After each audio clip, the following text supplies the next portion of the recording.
Hi hello friends, welcome back to my channel. ಇವತ್ತಿನ ಈ ವ್ಲಾಗ್ನ ಶುರು ಮಾಡ್ತಾ ಇದ್ದೀನಿ. ಇವತ್ತು ನಮ್ಮ ಮಡಿಕೇರಿಯ 3ನೇ ದಿವಸ ಹಾಗೆ ಕೊನೆ ದಿವಸ ಅಂತ ಹೇಳ್ಬೋದು. ಇವತ್ತು ಒಂದೆರಡು ಪ್ಲೇಸನ್ನು ನೋಡಿಕೊಂಡು ವಾಪಸ್ ಬೆಂಗಳೂರಿಗೆ ಹೋಗ್ತಾ ಇದ್ದೀವಿ. ನಿನ್ನೆ ಫುಲ್ಲು ಮಡಿಕೇರಿ ಸುತ್ತಮುತ್ತ ಇರುವಂತಹ ಪ್ಲೇಸಸ್ನ ಅಂದರೆ ಸೈಟ್ ಸೀಯಿಂಗ್ ಮಾಡಿದ್ವಿ. ತುಂಬ ಚೆನ್ನಾಗಿತ್ತು, ಒಳ್ಳೊಳ್ಳೆ ಪ್ಲೇಸಸ್ನ ನೋಡಿದ್ವಿ. ನೀವೇನಾದರೂ ಆ ವಿಡಿಯೋನ ನೋಡಿರಲಿಲ್ಲ ಅಂದರೆ ಡಿಸ್ಕ್ರಿಪ್ಷನ್ ಬಾಕ್ಸಲ್ಲಿ ಲಿಂಕ್ ಕೊಟ್ಟಿರ್ತೀನಿ, ನೋಡ್ಬೋದು. ನಿನ್ನೆ ಎಲ್ಲ ಪ್ಲೇಸಸ್ನ ನೋಡಿಕೊಂಡು ರಾಜಾ ಸೀಟ್ ಹತ್ರನೇ ಇರುವಂಥ ಮಡಿಕೇರಿ ರೆಸಿಡೆನ್ಸಿ ಅನ್ನೋ ಒಂದು ರೂಮ್ಗೆ ಬಂದು ನಾವು ಸ್ಟೇ ಆಗಿದ್ವಿ. ರೂಮ್ ತುಂಬ ಸ್ಪೇಷಿಯಸ್ ಆಗಿತ್ತು, ಜೊತೆಗೆ 2 ಡಬಲ್ ಕಾಟನ್ನು ಕೊಟ್ಟಿದ್ರು. ಎಲ್ಲರೂ ಸ್ನಾನ ಮುಗಿಸ್ಕೊಂಡು ರೆಡಿ ಆಗಿದ್ದೀವಿ, ಇನ್ನೇನು ಹೊರಡಬೇಕು. ತಿಂಡಿ ಕೂಡ ಮಾಡಿಲ್ಲ, ಹೋಗ್ತಾ ದಾರಿಲೇನೆ ತಿಂಡಿ ಮಾಡ್ಕೊಂಡು ಹೋಗೋಣ ಅಂತ. ಇನ್ನು ನಿನ್ನೆ ಮೊನ್ನೆ ಎಲ್ಲ ಆಲ್ಮೋಸ್ಟ್ ಎಲ್ಲ ಪ್ಲೇಸಸ್ ನಾವು ನೋಡಿದ್ದಂಥದ್ದು ಒಳ್ಳೆ ಜಾಗಗಳೇ, ಕಣ್ಣಿಗೆ ಮುದ ನೀಡುವಂತಹ ಜಾಗಗಳು ಅಂತ ಹೇಳಿದ್ರೆ ತಪ್ಪಾಗಲಾರ್ದು. ಆದರೆ ಇವತ್ತು ಹೋಗ್ತಾ ಇರುವಂಥದ್ದು ಎಲ್ಲ ದೇವಸ್ಥಾನಗಳಿಗೆ ಹೋಗ್ತಾ ಇದ್ದೀವಿ. ಇವತ್ತು ಕೊಡಗು ಅಥವಾ ಮಡಿಕೇರಿಲಿರುವಂಥ ಆಲ್ಮೋಸ್ಟ್ ಎಲ್ಲ ದೇವಸ್ಥಾನಗಳನ್ನ ಇವತ್ತು ಕವರ್ ಮಾಡ್ತಾ ಇದ್ದೀವಿ. ಕೊಡಗು ಅಥವಾ ಮಡಿಕೇರಿ ಅಂತಂದರೆ ಮೊದಲು ನೆನಪಾಗೋದು ನಮಗೆ ತಲಕಾವೇರಿ ಹಾಗೆ ಭಾಗಮಂಡಲ. ಜೊತೆಗೆ ಇನ್ನೊಂದು ದೇವಸ್ಥಾನ ಕೂಡ ತುಂಬ ಚೆನ್ನಾಗಿದೆ ದೇವಸ್ಥಾನ. ಆ ದೇವಸ್ಥಾನಕ್ಕೆ ಇವಾಗ ಮೊದಲು ನಾವು ಬಂದಿರೋವಂಥದ್ದು. ಇದು ಓಂಕಾರೇಶ್ವರ ದೇವಸ್ಥಾನ ಅಂತ. ಈ ದೇವಸ್ಥಾನ ನಿಮಗೆ ಮಡಿಕೇರಿ ಸಿಟಿಲೇ ಇದೆ. ಇನ್ನು ಈ ದೇವಸ್ಥಾನದ ವಿಶೇಷತೆ ಏನು ಅಂತಂದರೆ, ಈ ದೇವಸ್ಥಾನ ಕಟ್ಟಿರೋವಂಥ ಶೈಲಿ ಏನಿದೆ ಅದು ಇಂಡೋ ಸಾರ್ಸನಿಕ್ ಶೈಲಿಯಲ್ಲಿ ಕಟ್ಟಿದ್ದಾರೆ. ಅಂದರೆ ಹಿಂದೂ ಮುಸ್ಲಿಂ ಶೈಲಿಯಲ್ಲಿ ಈ ಒಂದು ದೇವಸ್ಥಾನವನ್ನು ನಿರ್ಮಾಣ ಮಾಡಿದ್ದಾರೆ. ದೇವಸ್ಥಾನದ ಮುಂದೆನೇ ದೊಡ್ಡದಾಗಿರುವಂತಹ ಕಲ್ಯಾಣಿ ಇದೆ. ಕಲ್ಯಾಣಿಯಲ್ಲಿ ದೊಡ್ಡ ದೊಡ್ಡ ಮೀನುಗಳಿದೆ. ತುಂಬ ದೊಡ್ಡದಾಗಿದೆ ದೇವಸ್ಥಾನ.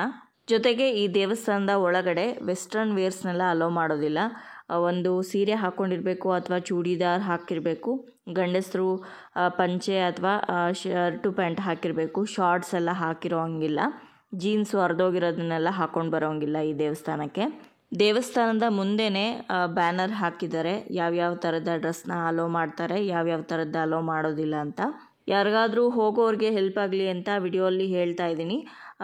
ಆದಷ್ಟು ವೆಸ್ಟರ್ನ್ ವೇರ್ಸ್ನ ಕಡಿಮೆ ಮಾಡಿ ದೇವಸ್ಥಾನಕ್ಕೆ ಹೋಗುವಾಗ. ಇನ್ನು ಈ ದೇವಸ್ಥಾನದಲ್ಲಿ ಇರುವಂತಹ ವಿಗ್ರಹ ಅಂದರೆ ಲಿಂಗ, ಓಂಕಾರೇಶ್ವರ ಅಂದರೆ ಈಶ್ವರ. ಈ ಲಿಂಗವನ್ನು ಕಾಶಿಯಿಂದ ತೊಗೊಂಡು ಬಂದು ಇಲ್ಲಿ ಸ್ಥಾಪನೆ ಮಾಡಿದ್ದಾರೆ ಅಂತ ಹೇಳ್ತಾರೆ. ಅದೊಂದು ಬಹಳ ವಿಶೇಷವಾದಂಥದ್ದು. ಇಲ್ಲಿ ದೇವರ ದರ್ಶನವನ್ನು ಕೂಡ ಇಲ್ಲಿ ಮಾಡಿಸ್ತಾ ಇದ್ದೀನಿ, ನೀವು ದೇವರ ದರ್ಶನ ಮಾಡ್ಕೋಬೋದು. ದೇವಸ್ಥಾನದ ಆವರಣನೂ ಕೂಡ ತುಂಬ ಚೆನ್ನಾಗಿದೆ. ಕೇರಳ ಅಲ್ಲಿ ಯಾವ ಥರ ನಾವು ದೇವಸ್ಥಾನಗಳನ್ನ ನೋಡ್ತೀವೋ ಅದೇ ರೀತಿ ಇದೆ. ಸುತ್ತಲೂ ಕೂಡ ಬೇರೆ ಬೇರೆ ದೇವರುಗಳ ಪೇಂಟಿಂಗ್ಗಳನ್ನು ಕೂಡ ತುಂಬ ಚೆನ್ನಾಗಿ ಮಾಡಿದ್ದಾರೆ. ತುಂಬ ಅಂದರೆ ತುಂಬಾ ಚೆನ್ನಾಗಿದೆ ದೇವಸ್ಥಾನ. ಯಾರಾದರೂ ಮಡಿಕೇರಿಗೆ ಹೋದರೆ ಮಿಸ್ ಮಾಡದೆ ಈ ದೇವಸ್ಥಾನಕ್ಕೆ ಹೋಗಿ ಬನ್ನಿ. ತುಂಬ ದೊಡ್ಡದಾಗಿದೆ, ನೋಡೋದಕ್ಕೂ ಕೂಡ ತುಂಬ ಚೆನ್ನಾಗಿದೆ. ಒಂದು ಬೇರೆ ಥರನೇ ಶೈಲಿಯಲ್ಲಿ ಕಟ್ಟಿರುವಂತಹ ದೇವಸ್ಥಾನ. ತುಂಬ ಖುಷಿಯಾಗತ್ತೆ ನಿಮಗೆ.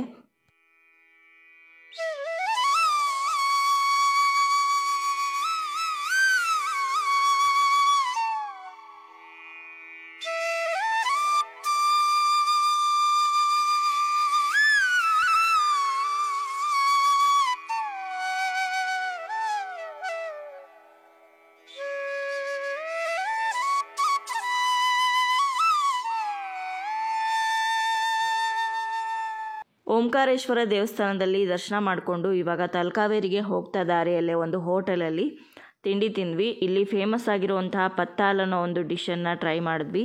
ಬಾಯ್ಲ್ಡ್ ರೈಸಲ್ಲಿ ಮಾಡಿರೋವಂತಹ ಪೂರಿ ತುಂಬ ಚೆನ್ನಾಗಿತ್ತು ಟೇಸ್ಟು.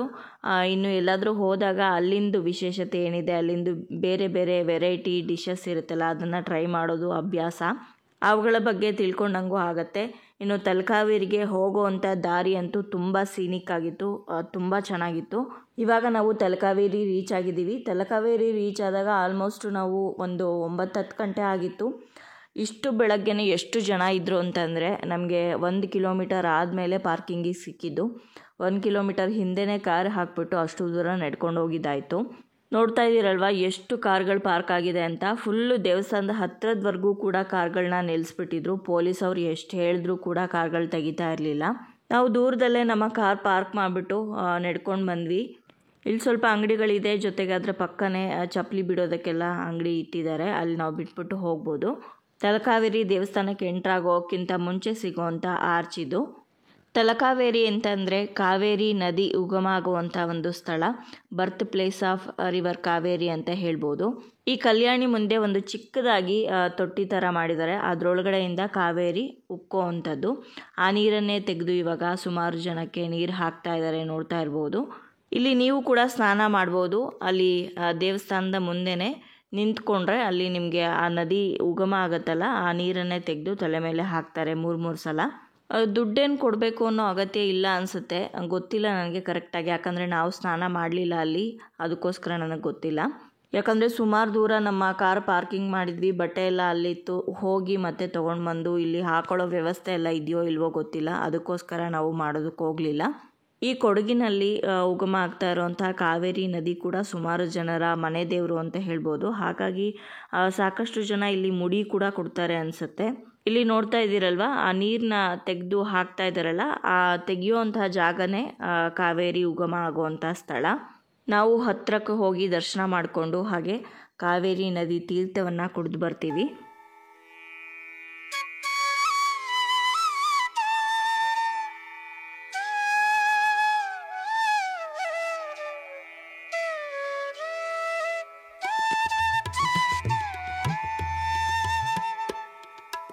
ಕರ್ನಾಟಕದ ಜೀವ ನದಿ ಆಗಿರುವಂತಹ ತಲಕಾವೇರಿಯ ದರ್ಶನ ಮಾಡಿಕೊಂಡು ಇವಾಗ ಆನ್ ದ ವೇ ನಾವು ಭಾಗಮಂಡಲಕ್ಕೆ ಹೋಗ್ತಾ ಇದ್ವಿ. ಹೋಗ್ತಾ ದಾರಿಯಲ್ಲಿ ಫ್ರೆಶ್ ಆಗಿರುವಂಥ ಜೇನುತುಪ್ಪ ಮಾರ್ತಾಯಿದ್ರು, ಅದನ್ನು ತಗೊಳ್ಳೋಣ ಅಂತ ಬಂದಿದ್ದೀವಿ ಈಗ. ಇದು ಒಂದೊಂದು ಬಾಟಲ್ ಏನಿದೆ ಅದು 250 ml ಜಾಸ್ತಿ ಇದೆ, ಅಂದರೆ 1/4 ಲೀಟ್ರಿಗಿಂತ ಸ್ವಲ್ಪ ಜಾಸ್ತಿ ಇದೆ. ನಿಮಗೆ ಟೇಸ್ಟ್ ಮಾಡೋದಕ್ಕೆ ಕೊಡ್ತಾರೆ, ಟೇಸ್ಟ್ ಮಾಡಿ ನಿಮ್ಗೆ ಇಷ್ಟ ಆದರೆ ತೊಗೋಬೋದು. ಇಲ್ಲಿ ನಾವು ನಮ್ಮ ಅಣ್ಣನ ಮನೆಗೆ ಹಾಗೆ ನಮಗೆ ಸೇರಿ 3 ಬಾಟಲ್ ಜೇನುತುಪ್ಪ ತೊಗೊಂಡ್ವಿ, 250 ರೂಪೀಸ್ ಒಂದು ಬಾಟಲ್ ಲೆಕ್ಕದಲ್ಲಿ. ಅಲ್ಲಿಂದ ನೆಕ್ಸ್ಟು ನಾವು ಬಂದಿದ್ದು ಭಾಗಮಂಡಲಕ್ಕೆ. ಈ ಭಾಗಮಂಡಲ ತ್ರಿವೇಣಿ ಸಂಗಮ ಆಗುವಂಥ ಒಂದು ಜಾಗ, ಅಂದರೆ 3 ನದಿಗಳು ಸೇರುತ್ತೆ. ಈ 3 ನದಿಗಳು ಸೇರುವಂಥ ಸಂಗಮದಲ್ಲಿ ಸ್ನಾನ ಮಾಡಿದ್ರೆ ನಮ್ಮ ಪಾಪಗಳು ಕಡಿಮೆ ಆಗುತ್ತೆ ಅಂತ ಹೇಳ್ತಾರೆ. ಜೊತೆಗೆ ಯಾರಾದರೂ ನಮ್ಮ ಹಿರಿಯರು ತೀರ್ಕೊಂಡಿದ್ರೆ ಈ ಸಂಗಮ ಆಗುವಂತಹ ಸ್ಥಳದಲ್ಲಿ ಬಂದು ಅವರ ಅಸ್ಥಿಯನ್ನು ಬಿಟ್ಟು ಅಥವಾ ಅವರ ಶ್ರದ್ಧಾ ಕಾರ್ಯವನ್ನು ಮಾಡಿದ್ರೆ ಅವರ ಆತ್ಮಕ್ಕೆ ಶಾಂತಿ ಸಿಗುತ್ತೆ, ಹಾಗೆ ಅವರು ಸ್ವರ್ಗಕ್ಕೆ ಹೋಗ್ತಾರೆ ಅನ್ನೋ ಒಂದು ನಂಬಿಕೆ ಇರೋ ಕಾರಣ ಸುಮಾರು ಜನ ಇಲ್ಲಿ ಕಾರ್ಯಗಳನ್ನು ಮಾಡ್ತಾರೆ, ಜೊತೆಗೆ ಸ್ನಾನವನ್ನು ಕೂಡ ಮಾಡ್ತಾರೆ. ಇಲ್ಲಿ ನಾವು ಸ್ನಾನ ಏನು ಮಾಡಲಿಲ್ಲ, ನನ್ನ ಮಗ ನೀರಲ್ಲಿ ಆಟ ಆಡಬೇಕು ಅಂತ ಹೇಳ್ತಾ ಇದ್ದಿದ್ದಕ್ಕೋಸ್ಕರ ಅವನಿಗೊಬ್ಬನಿಗೆ ಸ್ನಾನ ಮಾಡಿಸಿದ್ವಿ. ಸ್ವಲ್ಪ ನದಿ ನೀರನ್ನು ತಲೆ ಮೇಲೆ ಪ್ರೋಕ್ಷಣೆ ಮಾಡಿಕೊಂಡು ದೇವಸ್ಥಾನದ ದರ್ಶನಕ್ಕೆ ಹೋದ್ವಿ. ಇವಾಗ ಮಳೆ ಕಡಿಮೆ ಇರೋದ್ರಿಂದ ನೀರು ತುಂಬ ಕಡಿಮೆ ಇದೆ. ಮಳೆಗಾಲದಲ್ಲಿ ತುಂಬ ಜೋರಾಗಿ ಹರಿಯುತ್ತೆ ಇಲ್ಲಿ ನದಿ. ನಿಮಗೆ ಗೊತ್ತಿರ್ಬೋದು, ಒಂದು 2-3 ವರ್ಷದ ಹಿಂದೆ ಮಳೆ ವಿಪರೀತ ಜಾಸ್ತಿ ಆಗಿ ಇಲ್ಲಿ ಲ್ಯಾಂಡ್ ಸ್ಲೈಡಿಂಗ್ ಆಗಿ ಗುಡ್ಡ ಕುಸಿದು ಅರ್ಚಕರ ಮನೆ ಪೂರ್ತಿ ನೆಲಸಮ ಆಗಿ ಅದು ಕೊಚ್ಕೊಂಡೋಗಿ ಅವ್ರ ಮನೆಯವರೆಲ್ಲರೂ ಕೂಡ ನಾಪತ್ತೆ ಆಗಿದ್ರು. ಇಡೀ ಊರೂರೇ ಫ್ಲಡ್ಡಿಂದ ತಲಕಾವೇರಿಗೆ ಹೋಗುವಂಥ ದಾರಿನೇ ಕ್ಲೋಸ್ ಆಗಿ ಹೋಗಿತ್ತು. ಇವಾಗ ಹೊಸದಾಗಿ ಫ್ಲೈಓವರ್ ಮಾಡಿದ್ದಾರೆ. ಇಲ್ಲಿನ ಜನರ ಜೀವನ ನೆನೆಸ್ಕೊಂಡ್ರೆ ಭಯ ಆಗುತ್ತೆ, ಬಟ್ ಅವ್ರಿಗೆ ಕೇಳಿದ್ರೆ ಅವ್ರಿಗೆ ಈ ಮಳೆ ಯಾವ ಲೆಕ್ಕಕ್ಕೂ ಇಲ್ಲ ಅಂತ ಹೇಳ್ತಾರೆ. ಅಲ್ಲಿನ ಜನರು ಆ ಪ್ರಕೃತಿಗೆ ಅಡ್ಜಸ್ಟ್ ಆಗಿದ್ದಾರೆ. ಆದರೆ ನಾವು ಯಾವಾಗೋ ಒಂದ್ಸಲ ಅಲ್ಲಿಗೆ ಹೋಗಿ ಅವ್ರ ಜೀವನ ಎಲ್ಲ ನೋಡಿದಾಗ ನಮಗೆ ಭಯ ಆಗೋದು ಸಹಜ. ಏನಾದರೂ ಬೇಕು ಅಂದಾಗ ಇಮಿಡಿಯೇಟಾಗಿ ಹೋಗಿ ತರೋದಕ್ಕಾಗೋದಿಲ್ಲ. ಯಾರಿಗಾದ್ರೂ ಹಾಸ್ಪಿಟಲ್ಗೆ ಅರ್ಜೆಂಟಾಗಿ ಹೋಗಬೇಕು ಅಂತಂದ್ರೂ ಕೂಡ ಸುಮಾರು ದೂರ ಹೋಗಬೇಕಾಗತ್ತೆ. ಮನೆಯಲ್ಲೇ ಓನ್ ವೆಹಿಕಲ್ ಇದ್ದರೆ ಪರವಾಗಿಲ್ಲ, ಆದರೆ ಬೇರೆಯವ್ರನ್ನ ಅನುಸರಿಸ್ಬೇಕು ಅಂದರೆ ಬೇರೆ ಪಬ್ಲಿಕ್ ಟ್ರಾನ್ಸ್ಪೋರ್ಟ್ಗೆ ಕಾಯಬೇಕು ಅಂತಂದರೆ ಬಹಳನೇ ಕಷ್ಟ.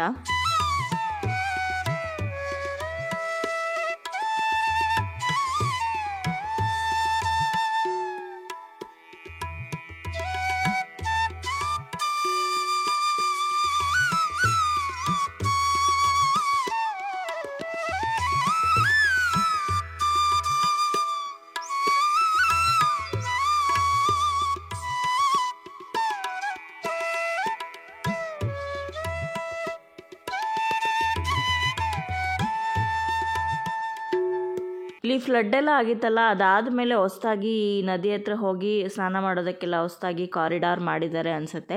ಇಲ್ಲಿ ಸಂಗಮ ಅಂತ ಹೇಳಿದ್ನಲ್ಲ, ಯಾವ್ಯಾವ ನದಿಗಳ ಸಂಗಮ ಆಗತ್ತೆ ಅಂದರೆ ಕಾವೇರಿ, ಕನ್ನಿಕೆ ಹಾಗೆ ಸುಜ್ಯೋತಿ ನದಿ, ಈ 3 ನದಿಯ ಸಂಗಮ ಆಗತ್ತೆ. ಇಲ್ಲಿ 3 ನದಿಗಳ ಸಂಗಮ ಆದಮೇಲೆ ಆ ನದಿ ಎಲ್ಲೆಲ್ಲಿ ಹರಿಯುತ್ತೆ, ಎಷ್ಟು ದೂರ ಹರಿಯುತ್ತೆ, ಜೊತೆಗೆ ಯಾವ ಯಾವ ಸ್ಟೇಟ್ಗಳಲ್ಲಿ ನಮ್ಮ ಕಾವೇರಿ ನದಿ ಹರಿತಾಳೆ ಅನ್ನೋದನ್ನು ಕೊಟ್ಟಿದ್ದಾರೆ, ಅಲ್ಲಿ ಓದ್ಕೊಳ್ಬೋದು.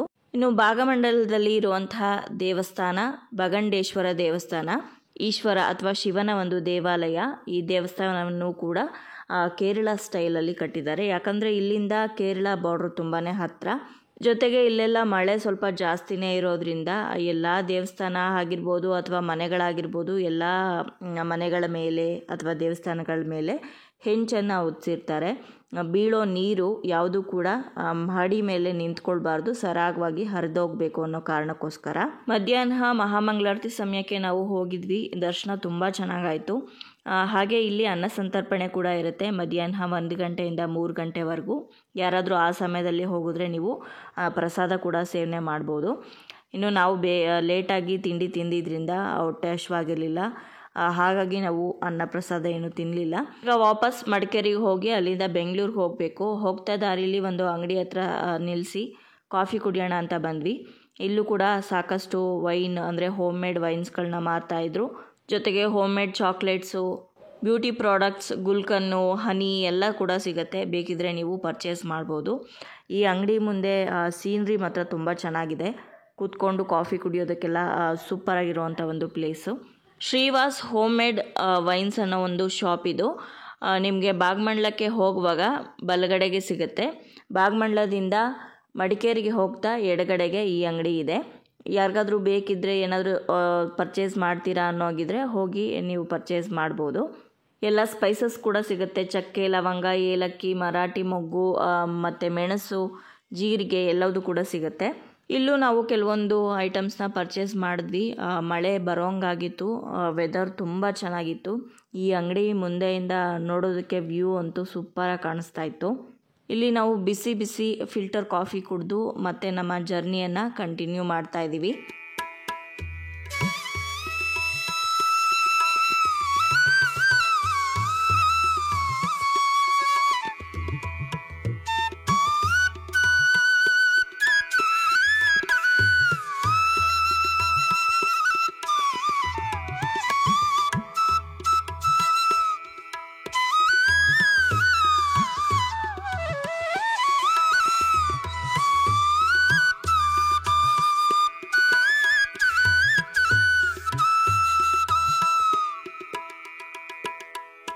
ಮಡಿಕೇರಿ ಟ್ರಿಪ್ಪನ್ನು 3 ದಿನ ಮುಗಿಸ್ಕೊಂಡು ಇವಾಗ ಬೆಂಗಳೂರು ಕಡೆ ಹೋಗ್ತಾ ಕುಶಾಲನಗರ ಇನ್ನೇನು ರೀಚ್ ಆಗೋ ಒಂದಷ್ಟರಲ್ಲಿದ್ವಿ. ಬಟ್ ತುಂಬ ಜೋರಾಗಿ ಮಳೆ ಬರ್ತಾಯಿತ್ತು. ಹೊಟ್ಟೆ ಕೂಡ ಹಶ್ವಾಗ್ತಾಯಿತ್ತು. 3 ಗಂಟೆ ಆಗಿತ್ತು ಮಧ್ಯಾಹ್ನ. ಹಾಗಾಗಿ ಊಟ ಮಾಡೋಣ ಅಂತ ಕುಶಾಲನಗರ ಸಿಗೋದಕ್ಕಿಂತ ಮುಂಚೆನೇ ಅಗಸ್ತ್ಯ ಅನ್ನೋ ಒಂದು ಹೋಟೆಲ್ ಹತ್ರ ನಿಲ್ಲಿಸಿದ್ದೀವಿ. ಇವಾಗ ಊಟಕ್ಕೆ ವೆಜ್ ಮಂಚೂರಿಯನ್, ಹಾಗೆ ರೋಟಿ, ಆಲೂ ಮಟರ್, ಪನ್ನೀರ್ ಕಡಾಯಿ ಹಾಗೆ ಫ್ರೈಡ್ ರೈಸ್ನೆಲ್ಲ ಆರ್ಡ್ರ್ ಮಾಡಿ ಊಟ ಮಾಡಿದ್ವಿ. ಊಟ ತುಂಬಾ ಚೆನ್ನಾಗಿತ್ತು ಈ ಅಗಸ್ತ್ಯ ಅನ್ನೋ ಹೋಟೆಲಲ್ಲಿ. ನೀವೇನಾದರೂ ಕುಶಾಲನಗರದಿಂದ ಮಡಿಕೇರಿಗೆ ಹೋಗ್ತಾ ಇದ್ದರೆ ಅಥವಾ ಮಡಿಕೇರಿಯಿಂದ ವಾಪಸ್ ಬೆಂಗಳೂರು ಕಡೆ ಹೋಗ್ತಾ ಇದ್ದರೆ ಕುಶಾಲನಗರ ಸಿಗೋದಕ್ಕಿಂತ ಮುಂಚೆನೇ ಈ ಹೋಟೆಲ್ ಸಿಗುತ್ತೆ. ಖಂಡಿತ ಒಮ್ಮೆ ಹೋಗಿ ಬನ್ನಿ, ತುಂಬಾ ಚೆನ್ನಾಗಿದೆ ಟೇಸ್ಟು. ಊಟ ಮುಗಿಸಿ ಮಡಿಕೇರಿಗೆ ಬಾಯ್ ಬಾಯ್ ಹೇಳಿ ಬೆಂಗಳೂರು ಕಡೆ ನಮ್ಮ ಪ್ರಯಾಣನ ಶುರು ಮಾಡಿದ್ವಿ. ಇಲ್ಲಿ ಬಿಟ್ಟಾಗ ನಾವು 3 ಗಂಟೆ ಆಗಿತ್ತು ಸಂಜೆ. ನಾವು ಮನೆ ರೀಚ್ ಆದಾಗ ರಾತ್ರಿ 8 ಗಂಟೆ ಆಗಿತ್ತು. ತುಂಬ ಚೆನ್ನಾಗಿತ್ತು ಈ ಟ್ರಿಪ್ಪು. ಒಂಥರ ರಿಫ್ರೆಶಿಂಗ್ ಆಗಿತ್ತು. ತುಂಬ ದಿನಗಳ ಕಾಲ ನೆನಪಲ್ಲಿ ಉಳಿಯುವಂಥ ಒಂದು ಟ್ರಿಪ್ಪು. ನಮ್ಮ ಜೊತೆ ನೀವು ಕೂಡ ಈ ಟ್ರಿಪ್ಪನ್ನು ಎಂಜಾಯ್ ಮಾಡಿದ್ದೀರಾ ಅಂತ ಭಾವಿಸ್ತಾ ಈ ವಿಡಿಯೋನ ಇಲ್ಲಿಗೆ ಮುಗಿಸ್ತಾ ಇದ್ದೀನಿ. ವಿಡಿಯೋ ನಿಮಗೇನಾದರೂ ಇಷ್ಟ ಆಗಿದ್ರೆ ಲೈಕ್ ಮಾಡಿ, ಬೇರೆಯವ್ರಿಗೂ ಕೂಡ ಶೇರ್ ಮಾಡಿ. ನಿಮ್ಮ ಅನಿಸಿಕೆ ಅಭಿಪ್ರಾಯಗಳನ್ನ ಕಮೆಂಟ್ ಮೂಲಕ ಬರೆದು ತಿಳಿಸಿ. ಮತ್ತೊಂದು ಇಂಟ್ರೆಸ್ಟಿಂಗ್ ಬ್ಲಾಗ್ ಜೊತೆಗೆ ನಿಮ್ಮನ್ನ ಮತ್ತೆ ಭೇಟಿ ಆಗ್ತೀನಿ. ಅಲ್ಲಿಯವರೆಗೂ ಧನ್ಯವಾದಗಳು. ಲೋಕ ಸಮಸ್ತ ಸುಖಿನೋ ಭವಂತು.